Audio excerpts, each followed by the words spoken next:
per favore non stancatevi di fare il bene. Non stancatevi. La vita è bella, ma è bella quando la si vive con un cuore grande, senza frontiere. Voi fate scommessa su questo, su dei grandi orizzonti, ma radicati nella radice opposta. È questo. 현지 시간으로 지난 21일 오전 7시 35분, 전 세계가 안타까워할 일이 일어났습니다. 2013년부터 12년간 전 세계 14억 가톨릭 신자를 이끌어온 프란치스코 교황이 88세로 선종한 것입니다.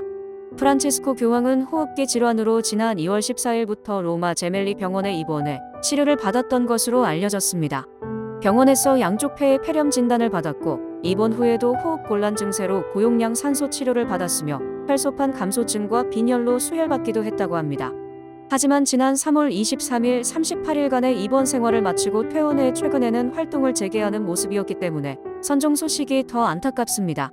교황청 국무처장인 케빈 페렐 추기경은 프란치스코 교황이 오늘 아침 7시 35분에 아버지의 집으로 돌아가셨다고 발표하면서 그는 삶의 전체를 주님과 교회를 섬기는 데 헌신했다고 강조했다고 합니다. Alle ore 7:35 di questa mattina, il vescovo di Roma Francesco è tornato alla casa del Padre. La sua vita tutta intera è stata dedicata al servizio del Signore e della sua Chiesa. Ci ha insegnato a vivere i valori del Vangelo con fedeltà, coraggio e amore universali, in modo particolare a favore dei più poveri ed emarginati. 프란시스코 교황은 취임 당시부터 가장 진보적인 교황으로 손꼽혔는데요. 한동안 파격적인 행보로 기존 카톨릭 교회의 딱딱한 이미지를 벗어나는 변혁의 상징이 되기도 했습니다. 세계의 정치적 상황에도 목소리를 내며 소외된 자들에게 힘을 주는 역할을 했습니다. 우리나라의 세월호 사건이 있었을 때도 직접 방문해 가장 먼저 유가족을 위로하는 모습을 보이기도 했죠. 심지어는 선종 소식이 들리기 전날 있었던 부활절 대축일에 성베드로 광장에 모인 신자들을 만나면서도 다자지고 전쟁 당사자들에게 휴전을 촉구하는 부활절 메시지를 전하기도 했습니다. 안젤로 코마스트리 추기경이 대독한 부활절 메시지에서 가자지구의 상황이 개탄스럽다면서 전쟁 당사자들에게 휴전을 촉구하고 인지를 석방해 평화의 미래를 열망하는 굶주린 이를 도와줄 것을 호소한다라고 전한 것입니다. 프란치스코 교황은 생전품이 있으면서도 모든 그리스도인처럼 간소화된 예식을 원한다고 여러 차례 밝혀왔다고 합니다. 장례식은 그 뜻을 따라 간소하게 치러질 것이라고 하네요. 교황이라는 자리는 원래 양위가 아니라 전임 교황의 선종과 함께 새 교황을 선출합니다. 이 교황 선출 과정을 콘클라베라고 하죠. 하지만 프란시스코 교황은 전임 교황인 베네딕토 16세의 잦은 사임을 통해 제266대 교황으로 선출됐습니다. 보수적이며 전통적이었던 베네딕토 16세와 진보적이며 개방적인 프란치스코의 관계는 2019년 두 교황이라는 영화로 제작되기도 했습니다. 프란시스코 교황은 청빈하고 소탈한 행보로 유명했는데 허름한 구두를 신고 순금 십자가 대신 철제 십자가를 가슴에 걸고 소형차에 몸을 싣는 겸손하고 서민적인 교황의 모습에 세계인들은 감동하기도 했습니다. 선출부터가 파격이었던 그는 교황으로 있는 내내 역대 교황 중 가장 진보적이라는 평가를 받았습니다.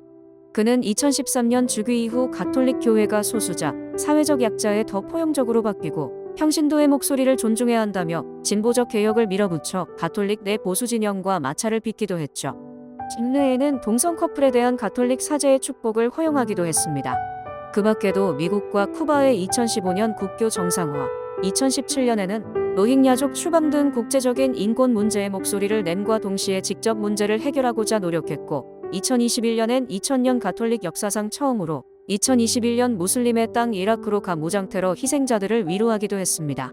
그리고 최근까지 우크라이나 전쟁, 이스라엘과 팔레스타인 무장정파 하마스 간의 전쟁 등 상황에서도 민간인 희생을 막고 분쟁을 중단할 것을 촉구해왔습니다. 프란치스코 교황은 특히 한반도 문제에도 많은 관심을 쏟았습니다.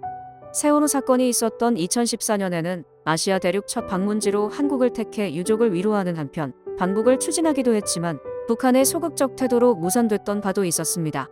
이후에도 여러 차례의 요청이 있었지만 교황의 방북은 끝내 성사되지 못했죠. 교황은 21살에 늑막염을 앓아서 폐 일부를 절제한 바 있습니다. 그 때문에 병치레가 잦았는데 이에 따라 일각에서는 베네딕토 교황처럼 건강상 문제로 인해 교황이 사임할 수 있다는 관측이 나오기도 했었습니다. 하지만 교황은 올해 1월 14일 출간된 자서전 희망에서 아플 때마다 항상 콘클라베가 열리는 것 아닌가 생각한다며 하지만 수술받는 동안에도 나는 사임을 생각한 적이 없다. 나는 건강하다. 그저 늙었을 뿐이라고 했을 정도로 소임을 다하겠다는 의지가 컸습니다. 하지만 결국 폐질환으로 세계를 지탱하는 정신적 기둥 중 한 분이 선종의 길로 들었습니다. 그가 생전 낮은 곳에 임하며 빈민가와 전쟁포화 속의 아이들, 성소수자 등 소외된 곳을 잊지 않았듯 카톨릭 변혁에 힘써온 그를 세계는 잊지 않을 것입니다. Dal cuore a tutti i coreani, siano cristiani, siano no, a tutti i coreani, siano del sud sia del nord, a tutti.